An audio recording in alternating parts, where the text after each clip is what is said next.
So today we have Goldie from Fritidsklader. We're just going to ask him a few questions. It's a clothing company that is made by football lads for football lads. So first question, mate, is how are you today, Goldie? I'm good, especially after last night's match when we got a win. So everyone's good today. That's always good, mate. That's always good. So I like to I always go back to the beginning with my interviews. And so why did you start the clothing company? Basically, it was something I've always been interested in, the clothes and that at the match, you know what I mean? And then you just see people wearing the same stuff all the time. And then you see these other brands coming in, these independent brands. And it was still a bit of a pipe dream, thinking, I'm from a council estate in Sunderland, it's not going to happen. Right. And when I got talking to Sean, my business partner, and he had a little bit of money behind him, it suddenly wasn't a dream anymore. So I thought, right, well, we'll give it a go, just give people more of an option when they move away from the more, not expensive, I don't know if expensive is the right thing, but generic. Everything was just the same. Everyone had a Stone Island t-shirt and jacket on and went to the match. And it was like, looking at a live catalogue kind of thing. Yeah, no, I understand that, Goldie. I think that Stone Island, especially in the 90s, Stone Island, the CB company, almost became a uniform and everyone looked the same. With Stone Island, I mean, don't get us wrong, I love Stone Island, I wear Stone Island myself. Yeah. And in the 90s, when I was like going to match with the lads and that, it was good, but you couldn't just go in any shop and buy it. Like you had to, like, I live in Sunderland. You couldn't buy it in Sunderland. You had to go to Middlesbrough, Newcastle. Right. Or pick it up when you're in an away match. So it was still a little bit elusive. But now, I mean, you can get in catalogues now for what I know. Do you know what I mean? So, yeah. The internet. Yeah. 15, 16-year-old kids walking about in it. So it's not, and don't get us wrong, with Stone Island, they are top-end stuff. Like your 1,500 quid jackets and that. Yeah. Are tremendous. They invent the materials. They invent the dyeing process, and they're worth for money. Once you drop down below that 1,500 quid level, they're charging you 160 quid for a t-shirt. Ridiculous. Which is no technology, it's a t-shirt. Yeah. No, you're paying for the label, not the t-shirt. It's ridiculous. Yeah, you're paying for what they can do at a high top-end level. Yeah. And then you're paying at the bottom level. Right. So what's the ethical, the meaning behind your clothing label then? Because obviously it's a Scandinavian name. It's not a name that's going to be easily pronounced with British lads. I had trouble with it myself, I must admit, Goldie. Fritidsklader. But what's the ethic behind it? What's the look? Right. Well, basically, when I wanted to start it, I wanted something what was different. I didn't want to call something, although it was aimed at casuals and casual lads and football lads. Yeah. I didn't want to write on a t-shirt something casuals. Now I know that your website's Casuals UK because that attracts your market. The kind of people I want to wear my clothes wouldn't walk about with casuals written on the front of the t-shirt. Okay. So I wanted to get that word into it without getting it in, if you know what I mean. Yeah, no, I completely understand. Yeah. So I was talking about, and obviously you've got, this is another word I can't say, Napajari, or Napajari, whatever it is. Yeah, I know the Googles, yeah. Which is a Norwegian flag on and a Norwegian word. It's not even a Norwegian word, I don't think. I think it's a different Scandinavian. Well, that's an Italian brand. Right. And you just assume it's not. So anyway, I looked at a few different translations of the word casuals, and in Swedish, the word Fritidsklader actually means casual clothing, as opposed to casuals. So it's the genre of clothes, which is like an outdoor look. Now, I've seen England play in Sweden a few years back, and Swedish people wearing a outdoor brand jacket and hat, etc., look a lot better than the hikers you see on the moors here. You know what I mean? Or people walking their dog. Yeah. That's the one. Yeah. So that kind of stood in my mind, and then I thought, look, it just kind of works with the logo that I've designed, and I thought we'll just go with it. And yes, it's a difficult word to pronounce, but the idea was always eventually to shorten it down to FDR. Yeah, clothing. like you have on Twitter. Yeah. Yeah. And Okay, Goldie. Next question. So what can you buy at Fritidsklader? What's at the minute we've got these t-shirts I've got on in 8 different colours. Right. We have a t-shirt, because obviously not a lot of people like it with the big logo on. Yeah. But we had to do that at the beginning for brand recognition. Of course. So now we've got t-shirts where the logo is stitched on small and it's the same colour as the t-shirt. I think we've got that in 4 or 5 colours. We have ladies t-shirts in case you need to buy you or something for our birthday. Yeah. We have polo t-shirts with reflective disc on. We have like a girl jacket which is like got a fleece lining inside. We've done them in 4 colours, and when Blackpool got to Wembley, the tangerine ones just flew out. Okay, cool. No. One of the first things we've done is we got some Swedish army smocks. Right. Second hand, but brand new, if you know what I mean. It's old military stock. And then I overdyed them myself, which means using 2 different dyes to get different colours. So really handmade stuff then? Them jackets were. The rest of the stuff is made in factories. Okay. But them were, unfortunately, because they were Swedish smock, they were massive. So they only fit people like my size. They're no good. Yeah. We sold them all out immediately, but we did get some back because they were too big. But I think they're still down to the last 2 or 3 now anyway. But they were special, you know what I mean? They were. Yeah. And then at the minute, we could have a smock come out, which was the band of Skylights and the band of Crooks. They've worn in their music videos. Yeah. That sold out nearly immediately. And at the minute, we're just waiting. We've got some overshirts on order. They've just been finished actually today. So they should be out within the next fortnight. Right. And some different bucket hats and stuff. Basically, the more customers we get, the more range of stuff we'll be able to put out. And the ideas are endless. Yeah. So I mean, I like, wait, you mentioned the cagoules that when you said Blackpool got to Wembley, the tangerines one fall out. Now, to me, cagoules are synonymous with the casual culture. Yeah, definitely. I mean, those cagoules you've done are really smart, and I think any football lads would look good on the terraces in one of them, in my personal opinion. How hard has it been to get this clothing line actually going, Goldie? Right, when I've obviously shown my business partner, he's a Sunderland fan as well, and he lives in Harrogate, and I was only really on nodding terms with him. I was in nodding terms with him, didn't really speak to him. And I made a couple of t-shirts myself without his help, right at the beginning. I mean, I'm talking a dozen in fact. Yeah. And I sold them all immediately, but it was to people I knew, you know. But Sean bought some.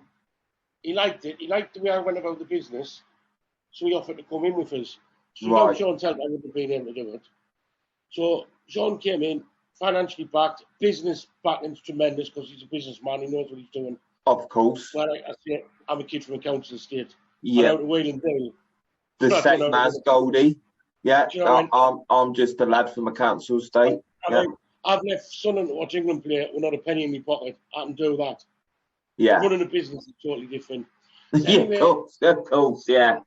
he said that he would get involved, he would help us and like be in the background, let me do all this kind of thing, because obviously a lot of people don't know us. So we started, and as we started, the whatever it's called, the Corona COVID bollocks started. Oh, of course, yeah. The right spanner in the works.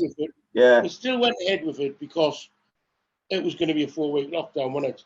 Yeah. And we were all going to be getting the match in by the end of the season. As it went on, that didn't happen. So now we had all this stock because we're not like a lot of internet companies where we make the gear after you order it. We take the chance on ordering it. It's there when they order it, not you don't have to make it as soon as they've ordered it. Yeah. Yeah. It's not you wait 2 weeks after you've paid for it. You get it the next day or the day after with us. Yeah. We have it.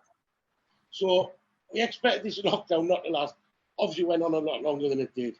Yeah. But what happened is, fortunately, it could have went either which way. Fortunately, the people who know me in Sunderland could have thought, oh, well, I'm not getting involved in this, it's just him. Or they could have done what did happen, and lads got behind it. We had a few footballers who got it, like Matty Piper, Stephen Elliott, Steve Howie.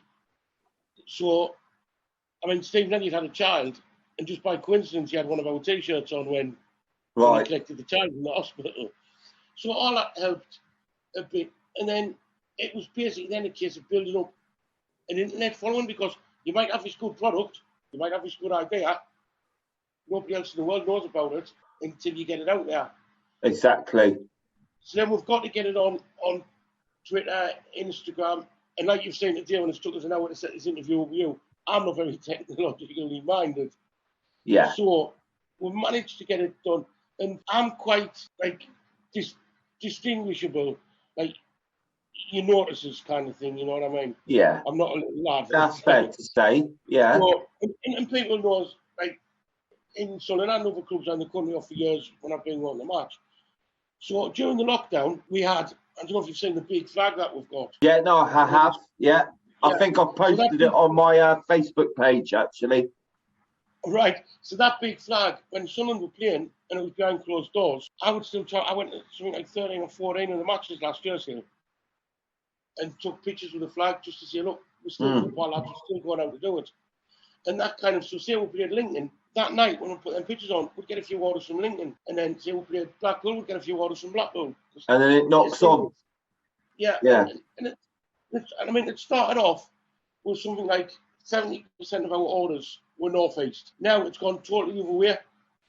Most of our orders are around the rest of the country, and we've sent to Canada. I mean, yesterday we sold a T-shirt to Sweden. We've sent to Australia, America. Oh, brilliant. Yeah. So it's spun right round. It's not, the North East isn't our biggest capture area anymore. Yeah. But it's done what we wanted it to do. Because, yes, I'm a massive Sunderland fan. I'm not going to deny I'm a massive Sunderland fan. No, you don't have to, of course, yeah. And so have Sean. But I'm not anti against anyone else. I'm not making me clothes Sunderland specific. No. So a Newcastle fan or a Middlesbrough fan or any other club away Sunderland like Shrewsbury and Coventry, their fans can still wear it. Exactly. Because it absolutely has nothing to do with Sunderland at all. I think at the end of the day, Goldie, I think that you are whoever you support, you are a football lad. And like I am first and foremost, before all this internet stuff, I'm a football lad like you are. Yeah. So you're making clobber for the lads on the terraces. It doesn't matter who they support, you make clobber for the football lads. And that's why I noticed your company, and I asked for an interview on the website, and I've got behind you a little bit with advertising your stuff on my Facebook page, because I really believe in that. The Stone Island and the CP company, they don't care about the football lads. You do. They forgot what their clientele was, and even just the fact that, and I know people in the industry told us it's been done on purpose. But a 3XL Stone Island jacket is a large. Yeah. It's not a 3XL at all. Yeah, exactly. So, yeah. You blokes who can afford it, you lads in your 40s and 50s who used to be our casuals, can afford it, but they can't wear it anymore because it's too small for them. But I've been told from someone who's very high up in the industry that was deliberate to try and move it more onto a street brand. Yeah. Where you've got these lads, these rappers and things. That's right. A better image than a 40-year-old bloke throwing a chair about, and they've got the money to afford it. Whether that's true or not, I don't know. That's what I was told. I think there might be a ring of truth to that, to be fair, Goldie.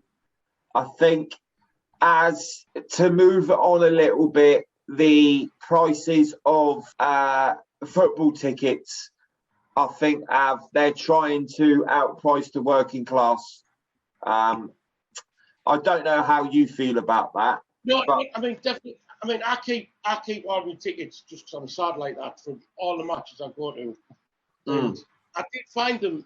I did find them the other week in the packet I keep them in. And you were looking. I went to Arsenal like 20 years ago. I went to Arsenal 20 years ago, and it was 12 quid to get into Highbury. Bloody hell! Yeah. I went to Port Vale last night, and it was 12 quid to get into Port Vale. Right. So I mean, yeah, the price has just gone absolutely mental, and it's not like you could leave the house before and you could get a train to London for 20 quid from the North East. Yeah. You get your match ticket for 12 quid, 2 quid for some beers. That was an expensive day out. You still come home with change out of 60, 70 quid. Yeah, exactly. Yeah. Now you're looking at to go to a match. Look, to get to London on the train for me is 100 odd quid. Yeah. You've got your beers. I'm trying to think what is in London now, because it's 4.5 quid in my local pint. No. My local. Yeah, ridiculous prices for a beer in London. You talk the price of your beer, and then, I mean, obviously Sunderland's not in the Premier League now, but from what I remember, it's 50 quid a ticket at some of them games. Yeah. So you're talking there, you spend 200 quid on your train ticket, your match ticket, before you've even left the house. Yeah. So Goldie, I follow your Twitter, and your Facebook and the other social media, and you still go to a lot of football matches with your big Fritidsklader flag. Maybe I'm not pronouncing that right, but your clothing company flag. So what do you think of modern football, Goldie? Bollocks. Like the whole thing isn't as good. I mean, I'm 42, 43 now, 42. Right. And so when you say modern football, there's two ways to look at it. Modern football is in going to watch it, or modern football is in what's happening on the pitch. Right. It's going to watch it. On the terraces, the feeling, the atmosphere. Right. So quickly going back, I'll give you my brief history from when I was born, right? Okay. I was born in 78 to a soldier. So I was born in Ripon, which is North Yorkshire. From there, I moved around to different places, Germany, Cambridge, Gillingham. But my dad brought us up as a Sunderland fan. Okay. He's from Sunderland, Mum's from Sunderland. From 1985, every weekend, I had to come to Sunderland to watch Sunderland play. Mm-hmm. That was my day out. I had to travel from wherever we lived in the country to Sunderland. 1987, when we got relegated off Gillingham, I lived in Gillingham as a Sunderland fan. Right. That was a good start to fandom kind of thing. Like, I'm having to argue with Sunderland's point here because all these fans are suddenly Gillingham fans at school. Yeah. We only 7, 8-year-olds, you know what I mean? But that was good. And then 1989 moved to Sunderland full time. My dad was working up here. So from then, obviously, I've been going to the match for years, but now I'm at school here. So my schoolmates support Sunderland. So you get up 89, 92-ish, you go with my dad, and he will take like one of my mates. Or if my dad's at work, I'll go with my mate and his dad, whatever. You get to 92-ish when you're 12, 13, and you can go by yourself. So we jump on the bus, takes an hour, get drunk on the bus, get to the water park, and you start off singing and chanting. And then as you get older, you move on into the paddocks, and then water park shut. So that was good. Getting your pocket money, and you go on the match for your pocket money. You bus fare, letting yourself in, getting yourself 4 cans. As you get older, and obviously you're like 14, 15, you start dolling off school to go to away games on midweek. Yeah, of course. So you get there. I mean, remember once we played Notts County, and there's about 4 or 5 of us, and at the time, Nottingham wasn't 3 hours down the road, it was 5 hours down the road with the motorways. So the lad turns around in front of us and he went, "You're not supposed to be at school." It was one of our teachers from school. So he said, "Well, you're not supposed to be at school as well." Yeah. So, you can't imagine that happening now. But anyway, as you get into an adult, you would jump on a minibus or a train, with your 8 cans, you whatever. You get there, you get off, you straight into whichever pub you see, and you take the day as it happens. Yeah. You have a good drink, whatever the match, it's all good. You come out, you stop off on the way home, you still have a drink, and then you come back. And it's all been brilliant. You get, like you say, you wear tickets 10, 12 quid. Yeah. Everyone's wearing like good clothes. It's just good to look at people's clothes and just look at what's happening. Like people in different parts of the country got different styles. Like Of course, when you were in Liverpool, yeah. you knew when you were in London, and then you've got after that you've got like when I used to watch England. I mean, first time I watched England abroad was 1997 when we played Italy and we drew 0-0. Right. And I was 18 and my mate was 17, so I was his legal guardian. And we booked on a coach from Manchester to get to Rome. Absolutely brilliant. I met some lads on there I still talk to today from around the country. Anyway, just before we went, a lad at work said to us, I was a plumber at the time, a lad at work said to us, there's a horse race today. Have you got any money? Now, I was only on 80 quid a week. So I says, well, I've got my money to go to Rome. He said, we get the money on the bus. He said, put the money on this horse. He says, and you can fly to Rome, sit in a 5-star hotel, and have the best trip ever. Champion, I'll do that.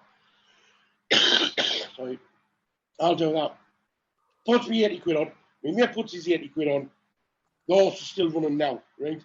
It hasn't even finished the race, that horse. So, we've lost all my money. I've got to go to Rome the next week.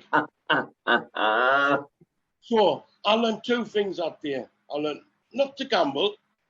Yeah. And I also learned you can watch England with no money. Yeah. Do you know what I mean? You got that. Not with balls of money. You can get that. Okay. That's great. Okay, Goldie. As we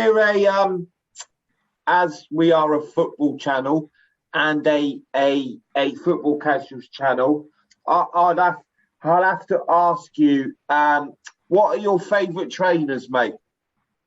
Adidas Gym Job. All day long, is it? All day long. I just like them, followed by Munchins and Barcelona. I just like to swallow on them. Yeah. So, I mean, for me, it's Adidas Samba and Stan Smith's, but I suppose everyone's got their. Apart from Fritidsklader, what's the other clothing brands that you rate? At the minute, I'm liking what the independent lads are doing, obviously, with us taking a vested interest in it. That's a good segue to what I was going to ask, actually, Goldie. There's a lot of independent, I would say, football casual brands or brands that are aimed at football lads.